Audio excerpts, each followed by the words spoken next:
আমি তো এরকম পড়াশোনা করবো, চাকরি করবো, মা বাবার স্বপ্ন দেখা সেই একটা ছেলে, যে এটাই করবো। আমার জীবনে তাই ছিল যে পড়াশোনা করবো, একটা চাকরি বাকরি করবো, জীবনটা একদম সাধারণ যেভাবে কাটে ওইভাবে কাটিয়ে বিধবা করে বাচ্চা মরে যাবো, শেষ হয়ে যাবে। এই জীবনের একটা কীভাবে হলো নিজেও জানি না। কোনো একটা সময় নাচ ছোটোবেলা থেকেই ভালো লাগতো। তো 2000 মাধ্যমিক দিলাম, তারপর একটা গ্যাপ থাকে, ছুটি থাকে, এখন তো কম থাকে, আমাদের সময় 3 মাস 3.5 মাস একটা ছুটি থাকতো। তো ওই সময় বোনের সঙ্গে নাচ শিখতে গেছিলাম এক জায়গায়।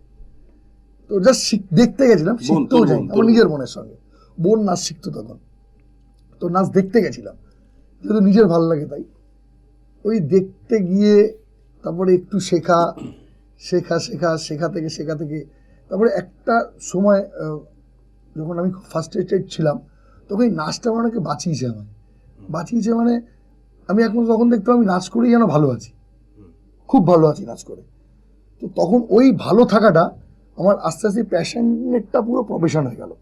এবং একটা সময় যখন আমি চাকরির পরীক্ষাও দিচ্ছিলাম, তখন একদিন পরীক্ষা না দিয়ে কাগজপত্র উড়িয়ে বাবাকে বললাম যে যদি না খেয়ে মরি তো নাচ করেই মরবো, যদি খেয়ে বাঁচি তো নাচ করে খেয়ে বাঁচবো। এতটাই ইন্টারেস্ট, আর এটাই দেখলাম আমার হবে। আর এটাতেই আমি কষ্ট হচ্ছে না এটা করতে, আর আমার সবকিছু করতেই কষ্ট হচ্ছে। তো তখন ভাবলাম যে এটাই আমি করব। তো এটা নিয়ে তো বলে তো দিলাম, তখন বয়স কম, সিনেমার হিরোদের মতন বলে দিয়েছি এটা নিয়েই করবো। কিন্তু পথ চলাটা শুধু আমার ক্ষেত্রে না, এটা প্রত্যেকটা প্রফেশনে, শুধু নাচ বলে না, প্রত্যেকটা প্রফেশনে টাফ। জীবনটাকে সেইভাবে নিয়ে এগিয়ে যাওয়া, সেটা পড়াশোনার ক্ষেত্রেও টাফ, সেটা অন্য যা গান আর যা আছে সব কিছুই টাফ। কিন্তু আমি প্রথম বলেছি যখন, তখন বুঝতে পারিনি, যখন মাঠে নেমেছি তখন দেখেছি সত্যি টাফ। কিন্তু আমার পথ চলাটা আমি বলবো আমার অনেক সহজ হয়ে গেছিলো, কারণ আমি জীবনে কিছু মানুষকে খুব কাছে পেয়েছিলাম যারা আমার ভগবানের মতন হেল্প করে গেছিল। এটা আমি বলবো। যেমন প্রথম আমি মানে এক নাম বলতে গেলে প্রচুর নাম আছে, তার মধ্যে তুমিও আছো একজন। তো প্রথম অমিত দা আমার একটা ফার্স্ট স্টেজে যে একটা গাইডেন্স, সেই প্রথম কথা তো এমন ওই বয়সটায় গাইডেন্স, তাও আমাদের এই প্রফেশনে গাইডেন্স না পেলে খুব মুশকিল।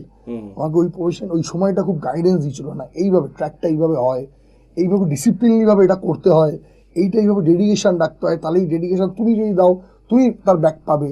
এই ডেডিকেশন অমিতা তখন আমায় দিয়ে গেল।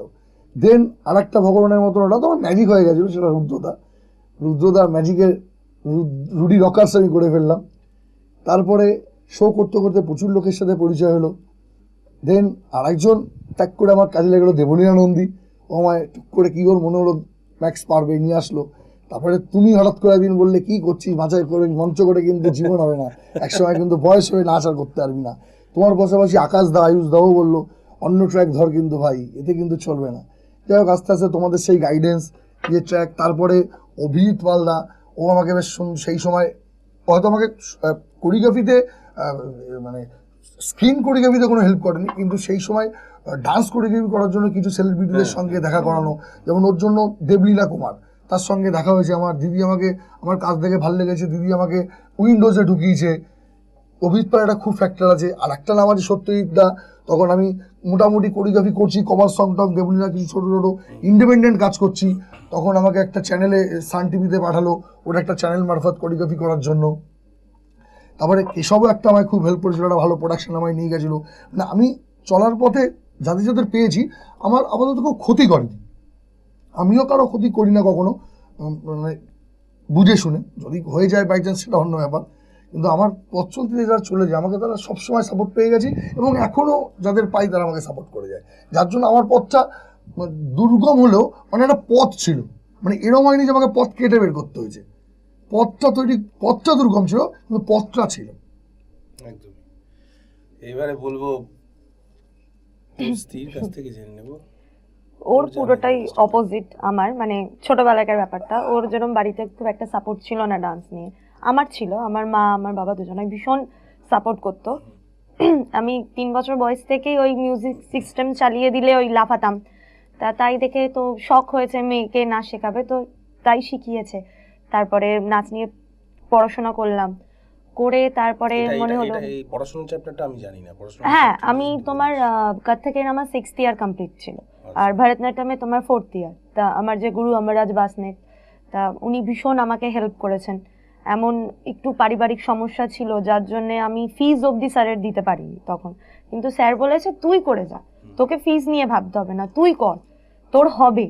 আর আমার তো মানে এরম ছিল, আমি ছোট থেকে একটু পাকা পাকা ছিলাম, তো আমি ছোটবেলা থেকে ভাবতাম যে আমি এমন ছেলেকে বিয়ে করব যাতে আমি সারা জীবন নাচ করতে পারি, এরম একটা আমার ছিল।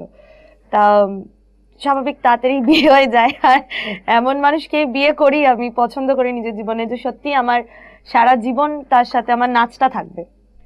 তা এইভাবেই জার্নি শুরু হলো, নাচটা নিয়ে পড়লাম, তারপরে ওর সাথে দেখা হলো, একটু নিজের বলিউড মনে হলো যে খালি ক্লাসিক্যাল করব, অন্য ধরনের একটু স্টাইলটা যদি নিজে নিতে পারি। তা আমার বলিউড গুরু বলতে গেলে ম্যাক্সি ম্যাক্সি আমাকে বলিউডটা মানে বুঝিয়েছে যে বলিউড ডান্স ফর্মটা কি হয়। তা আমি তো নাচের জন্য ফুল সাপোর্ট পেয়েছি ফ্যামিলি থেকে। আর পাড়া প্রতিবেশীদের থেকে কিছু শুনতাম যে যখন শো করতে যেতাম যে এত রাতে বাড়ি ফিরছে, কোথায় যায়, কারণ আমাদের শো করতে ফিরতে ফিরতে ভোর হয়ে যেত। তা ওদের একটা ইয়ে ছিল যে যায় তো সকালবেলা দুপুর বেলা করে মেয়ে, কিন্তু আসছে ভোরবেলায়, কিছু তো একটা করছে। তা তাদের জন্য একটা মোক্ষম জবাব, যখন তারা এখন আমাকে দেখছে যে কি করতাম, তখনও এরমই করতাম, এখনো যেটা করছি তখনও এরম করতাম। বাচ্চাদেরকে নাচ শেখানো যাবে না, এরম অনেক টিপিক্যাল মেন্টালিটির গার্জিয়ানসরা রয়েছে এখনো, যে নাচ শেখানো যাবে না, বা নাচটা করতে করতে না নাচটা না শেখাবো না, মেয়ে হলে খারাপ হয়ে যাবে, নাচ শিখলে মেয়ে মানেই খারাপ। মানে এই টিপিক্যাল মেন্টালিটিটা মানে মানুষকে চেঞ্জ করা খুব দরকার। নাচটাও একটা শিল্প, একদমই তাই, গানের মতোই নাচটা, হ্যাঁ একদম একদম তাই, তার উপরে পড়াশোনা হচ্ছে, এখনো হয়, অনেক দূর মানুষে যাচ্ছে সেই পড়াশোনাটা নিয়ে। আর গানটাকেও যেরকম আমরা ভক্তি করি, আঁকাটাকেও ভক্তি করি, মিউজিকটাকে ভক্তি করি, তেমনি আমিও চাই যে মানুষ নাচটাকে নিয়েও একটু ভক্তি শ্রদ্ধা করুক।